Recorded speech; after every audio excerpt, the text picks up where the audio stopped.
Di Indonesia, begitu banyak peninggalan budaya hasil peradaban nenek moyang bangsa Indonesia pada zaman dahulu, seperti Candi Borobudur dan Candi Prambanan yang begitu mendunia. Kita akan membahas kerajaan yang menghasilkan peradaban yang sedemikian rupa, yang menjunjung toleransi yang begitu tinggi. Kerajaan Mataram kuno terletak di Jawa Tengah dengan daerah pusatnya disebut Bumi Mataram. Daerah tersebut dikelilingi oleh pegunungan dan dialiri banyak sungai. Bukti-bukti berdirinya dinasti Sanjaya dapat diketahui melalui prasasti Canggal tahun 732 Masehi, Prasasti Balitung, Kitab Carita Prahyangan. Prasasti Canggal dibuat pada masa pemerintahan Raja Sanjaya yang berhubungan dengan pendirian lingga yang merupakan perwujudan Dewa Siwa, yang menunjukkan agama yang dianutnya adalah agama Hindu. Kerajaan Mataram diperintahkan oleh raja-raja keturunan dinasti Sanjaya seperti Rakai Mataram, Sang Ratu Sanjaya. Raja Sanjaya adalah pendiri kerajaan Mataram dari dinasti Sanjaya. Raja Sanjaya memerintah dengan sangat adil dan bijaksana sehingga rakyatnya terjamin aman dan tentram. Di dalam masalah keagamaan, Raja Sanjaya mendatangkan pendeta-pendeta Hindu beraliran Siwa. Dari para pendeta itu, Raja dapat memperdalam agama Hindu Siwa. Raja Sanjaya meninggal kira-kira pertengahan abad ke-8 Masehi. Ia digantikan oleh Rakai Panangkaran.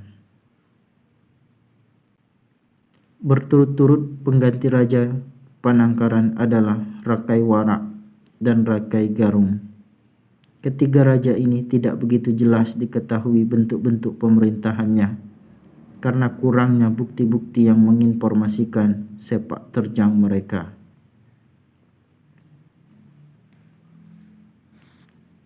Sri Raja Rakai Pikatan naik tahta sebagai raja.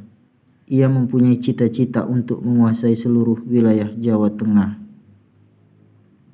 Untuk mencapai cita-citanya, Rakai Pikatan mendesak Pramodawardhani agar mau menarik tahtanya kembali dari Baraputra Dewa, sehingga meletuslah perang saudara. Dalam perang itu Raja Putra Dewa dapat dikalahkan dan lari ke kerajaan Sriwijaya.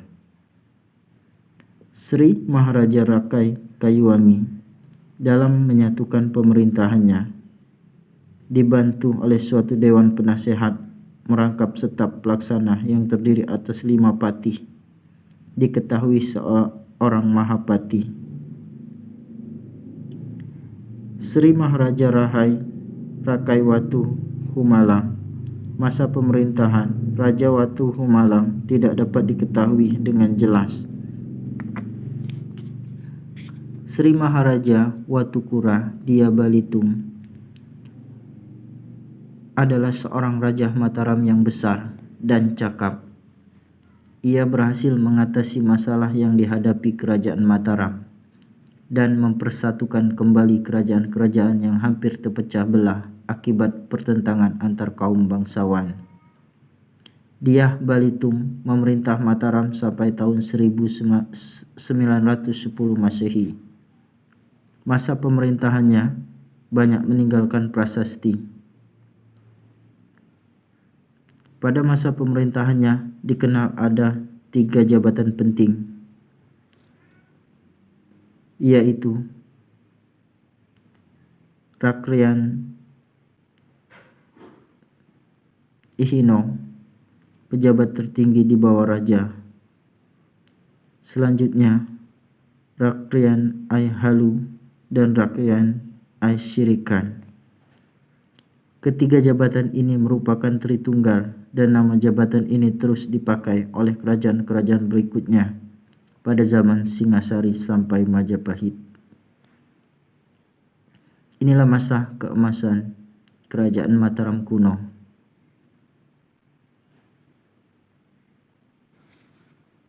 Pengganti Dyah Balitung adalah Daksa. Masa pemerintahan pembuatan Candi Prambanan berhasil diselesaikan.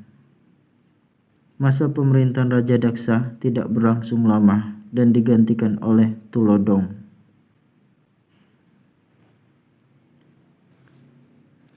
Setelah Rakai Wawa meninggal, ia digantikan oleh Empu Sendok. Sejak itu, berakhirlah kekuasaan Kerajaan Mataram di Jawa Tengah.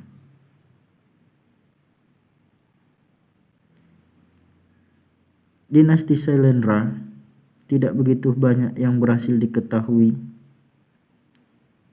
Prasasti yang berhasil ditemukan di antaranya Prasasti Kalasan, Kelura, Ratu Boko, dan Prasasti Nalanda. Berdasarkan prasasti yang telah ditemukan, raja-raja yang pernah memerintah dinasti Sailendra di antaranya adalah seorang raja yang sangat terkenal, yaitu Raja Samaratungga. Samaratungga adalah pengganti Raja Indra.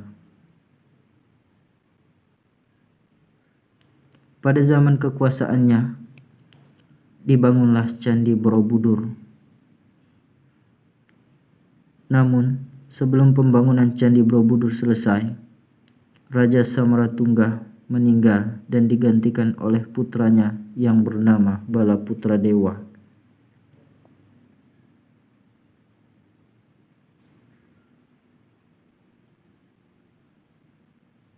Setelah Pramodawardhani menikah dengan Rakai Pikatan, terjadi berbagai perubahan. Rakai Pikatan mendesak Pramodawardhani untuk menarik tahtanya kembali, sehinggalah terjadi perang saudara. Dalam perang saudara itu, Balaputradewa kalah di Bukit Ratu Buku dan selanjutnya melarikan diri ke Sriwijaya, serta langsung diangkat menjadi Raja Sriwijaya.